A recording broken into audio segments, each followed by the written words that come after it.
Okay, so tell me a little bit about yourself and how you got started in the disability community.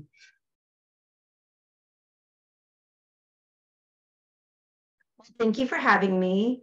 I'm really happy to be here. Um, my goal right now in my life and my work is really to create spaces where people can thrive.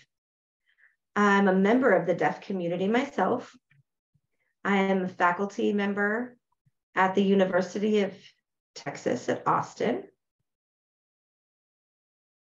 I have a longstanding history of really investing my time in teaching resources, and research and different activities into supporting disabled people, specifically those in the deaf community.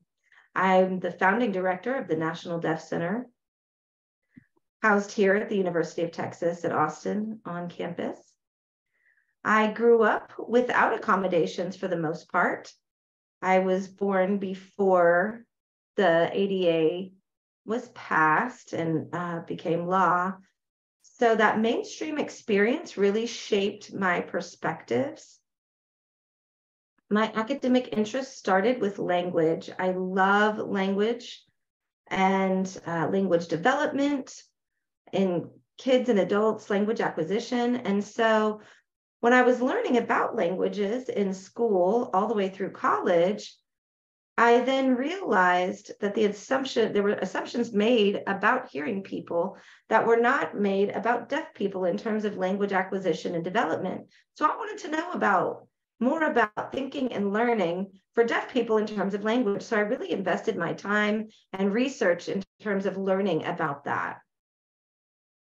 And so now, 30 years later, I'm an advocate for access and equity for all people, deaf and disabled people, everyone alike, in a school space, work, out in the community, and the environment. So I wear very many hats across the UT campus and outside of the university as well.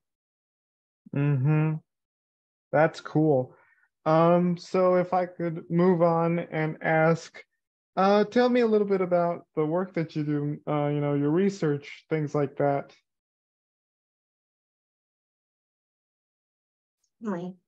So my research has really evolved over time. Currently, I have two priority areas that I focus on. The first is really about access within assessment. So within assessment and developing those assessments, companies that develop the tests and performance achievement type tests for students, K through 12, mostly in that educational space, and the United States, they have a lot of assessment. We have a lot of assessments here required in a K-12 environment. And so I'm now trying to figure out how those tests and assessments are accessible to all students so they have equal access, not only to the content, but in terms of how they can demonstrate their learning and knowledge and performance of those tests.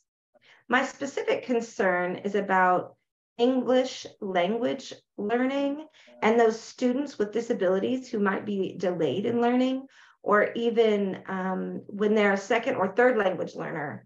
So there are three different groups, distinct groups that I focus on that are often overlooked in those test developments. So I focus in that space. I serve as an expert on many different testing development groups. For years, I've done a lot of work related to accommodations for testing, specifically for deaf and ASL translations, and how it impacts the score and the quality of the translation for deaf people. The quality of ASL is imperative. Most of the time, standardized tests are in that academic space, and I've worked there. Now I lead a brilliant group of deaf people, really talented, that develop these tests in high quality videos. And I also oversee and work with other companies, seeing how they're doing their films and their testing. Really, our goal is to develop videos that really match the academic content and the ASL features as a language, and also in the deaf community and the deaf culture. So that's the goal of those tests.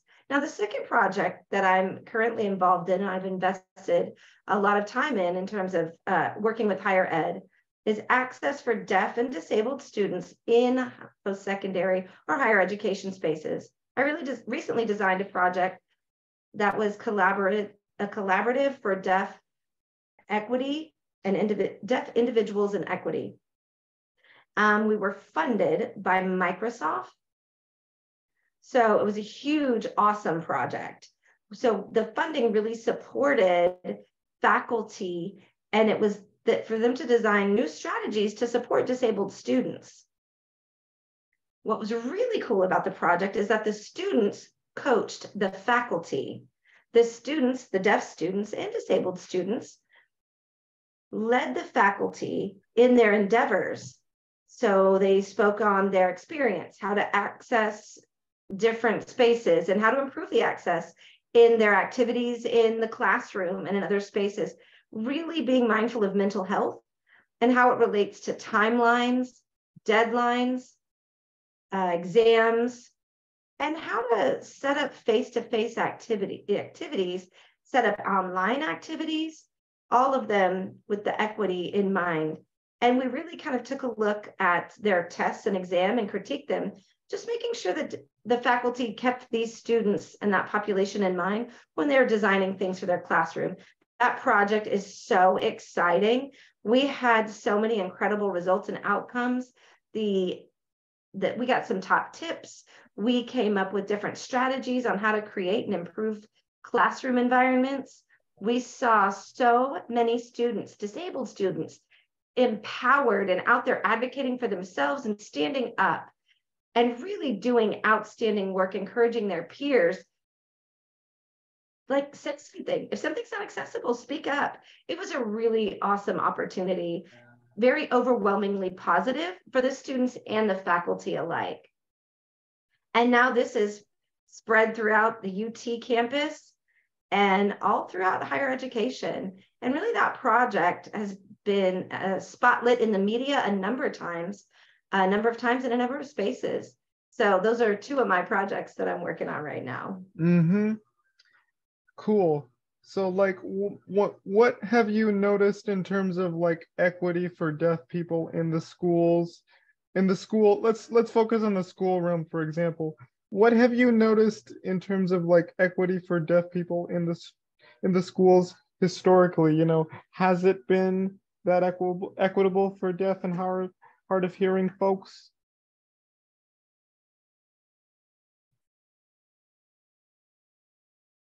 I think the assumption is typically no, it's not equitable. Most historically, there hasn't been any legislative or legal protections or strategies for access. Pretty strongly throughout the educational system, we just didn't have those things in place.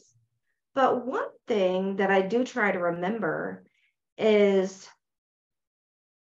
you know, being deaf doesn't just mean one thing. There are so many different ways to experience deafness and to have that deaf experience. Deaf, hard of hearing, deaf blind, deaf plus, additional disabilities. And so that experience is not a one size fits all. It's really hard to say that there's one response that adequately addresses your question if the classroom is equitable, because it's not a singular population.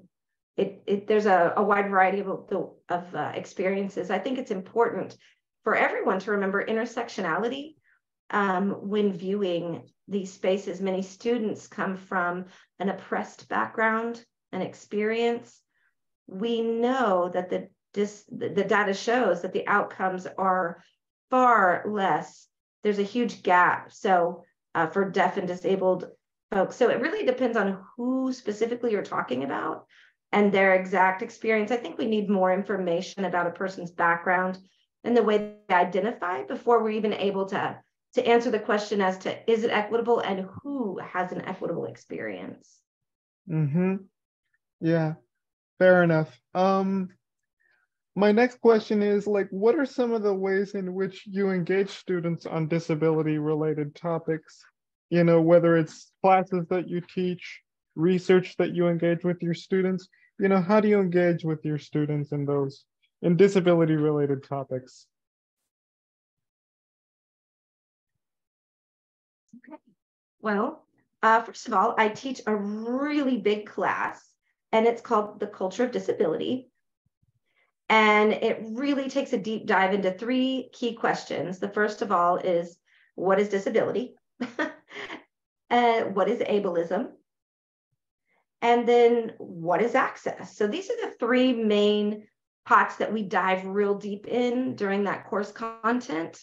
And we examine personal reflections, experiences. We do some research and they check out some findings.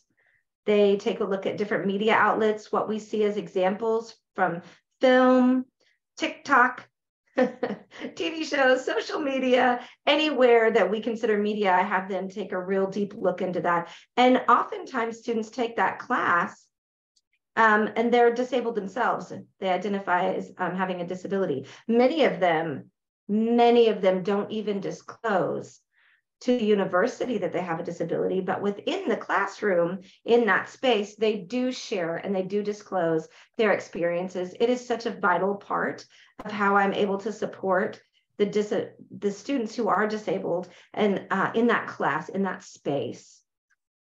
And then the second thing I'll say is that I have a research lab with undergraduates and graduate students both, working in there from a wide variety of backgrounds, experiences. Some of them are just learning how to design a website. Some may be becoming teachers or social workers. So really we have a lot of different interests in there, but they connect together in that lab and really just end up wanting to improve access and make it a more equitable experience for deaf and hard of hearing people and students. Mm-hmm. Yeah.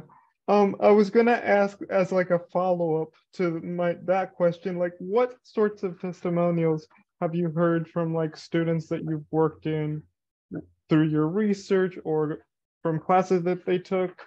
If you can share some testimonials. Sure. One thing from that class that I mentioned is I've often noticed that people will say, oh my gosh, I never even considered how many disabilities impact everyone. So that was really an aha moment for people to just really realize how many disabilities across the board and how they affect different people. It doesn't matter your career or your background, your experience. So many people are impacted by disabilities. And I think the second thing that people often notice, and they'll raise their hand in class and say, you know, I didn't realize just how much ableism is pervasive in the language that we use every single day. And it's really hard for people to recognize it without somebody saying, hey, hi, that is an attitude that's now reflected in your speech, in your language, that is saying that people with disabilities are less than an able-bodied person. And ableism is really just laden in our language. A third thing that I've noticed now with my disabled students, they really value working with each other and community building within that group. They really feel like, you know, most of the time they feel like an outsider. And so now they've got a community and a group and people that they've bonded with, that they were able to click with. And so I really, really identify very strongly and value that. And I know my students do as well. Mm-hmm. Lastly, you know, what needs to be done in order to include deaf people, you know, in society? I know that's like a big question, but like from your perspective as an educator and as a professor who teaches deaf education, what needs to be done to sort of include those people in those areas?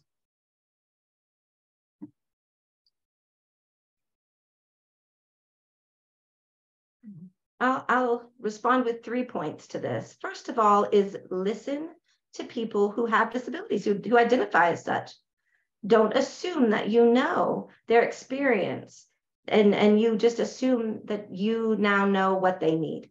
So listen, pay attention to those folks. The second thing is we assume that people with disabilities, you should just assume that they are in your classroom. They're there in your workplace, in your classroom, at school.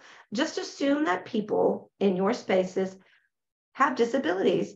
So with that in mind, you want to make sure that you plan for accommodations and access from the very beginning, not as an afterthought or toward the end of your time with those folks. I think that's very important. And then third of all, attitude. Huge, huge. If you set your attitude right, you have an open mind, and you're very inclusive of deaf and disabled people, because 1 out of 4 people in any space at any time have a disability.